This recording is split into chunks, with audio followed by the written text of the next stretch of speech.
Welcome back, guys. Week four. All right, so the challenge car for week 4 is 2019 Ferrari 488 Pista.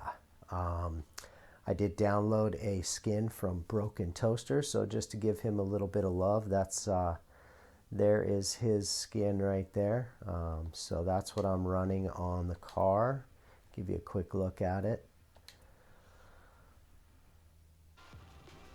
This car runs pretty good. Unfortunately, the very first challenge for the weekly challenge is ultimate speed. Ultimate speed basically triggers at 200 miles per hour. So to get that, I had to put quite a bit of parts in it, and because of that, I had to push into the S2. And for the S2, I figured you might as well just upgrade it, as much as you can. So you can see it easily reaches 200 right here on the festival straightaway. No big deal. You should be able to get them ultimates right out of the way. So runs good, handles pretty good. It's obviously early in the week. I haven't driven it or raced it much. Just got done tuning it literally minutes ago. So let's go in, let's take a look at the parts and show you what I got. I do have a new mic, so if the sound is off in any way, just let me know. Drop me a comment and let me know what you're hearing. If you hear something in the background or if you hear any static or anything like that, let me know. Obviously, I will be able to hear anything while I go through and do my editing, but yeah, just let me know. And so here we go. So first thing that I did change the engine. I swapped it out with the racing V12 because it changes the power band quite a bit, and it just has a much better feel. So I did switch that to the racing V12. I did go with the twin turbo setup. That's going to give you plenty of power. And then all-wheel drive, so you get that good launch, good acceleration. So all-wheel drive on that V12 and the twin turbo. As far as downforce goes, basically I've put every upgrade on this car just because, it doesn't push beyond that S2. So I put pretty much every upgrade on this. Front downforce installed, rear downforce installed. As far as tires go, I got the race compound on there. I've got the wider front tires and the wider rear tires. I've also widened the wheelbase on the rear, and I widened the wheelbase on the front. That's going to give you a little bit better stability.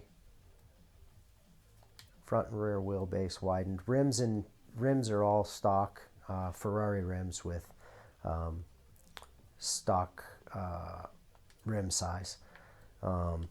You could get a little bit more PI if you go in and you actually switch these out with some rims that are lighter. You can bump that up just a little bit.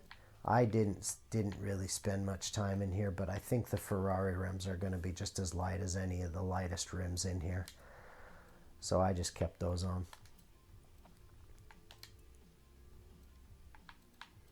Drivetrain, we have race differential installed. We have race driveline installed, and we have the 10-speed transmission installed. Suspension, I have the race springs and dampeners. I do have the upgraded roll bars front and rear. I have lightened it all the way. I have race chassis reinforcement. And then engine parts, like I said, I just put everything on there. I've got $8 million, so it's not that big of a deal to me. If you're tight on money and you're trying to build this on a budget, I would say stick to engine parts and tires. Those are going to be what are going to give you your acceleration. Get that good race compound on there, and widen the tires if you need to. I would start with the race compound and the engine upgrades, but you can see I've got stage 1 air filter, stage 1 fuel system, stage 1 ignition, stage 1 valves, stage 1 race engine block, stage 1 pistons, stage 3 on the twin turbos. You might be able to get away with stock turbos and still be able to hit that 200-mile mark. You just have to test it. Like I said, I just upgraded it all the way because I got the money to spend. So stage 3 on the intercooler. And then as far as oil and cooling, stage 1. So that put me at 985, which again, with the all-wheel drive and the wider tires, you know, it takes off like a rocket ship. So as far as tuning setup is, I have my tires 24 front PSI, 21.5 rear PSI. I've got my gearing at 541. I did not adjust any of the gear ratios, individual gear ratios. I'm pretty sure those are all still stock. Alignment, I did not mess with any of the alignment. I did change the stiffness on the roll bars to 2940 front, 1840 rear. Springs 607.5 on the front and 733 in the rear. Ride height, I believe I lowered that just a tick to 4.6 and 4.5. Dampening is pretty close. I did soften it, I believe, a little bit, and then the bump stiffness I brought down a little bit, if I'm not mistaken. So 8.3 on the front rebound, 10.9 on the rear rebound. On the bump stiffness for the front, I went 3.6 and 6.7. Felt pretty good for me. Downforce for cornering, I did 450 and 830 front, 450, 830 for the rear.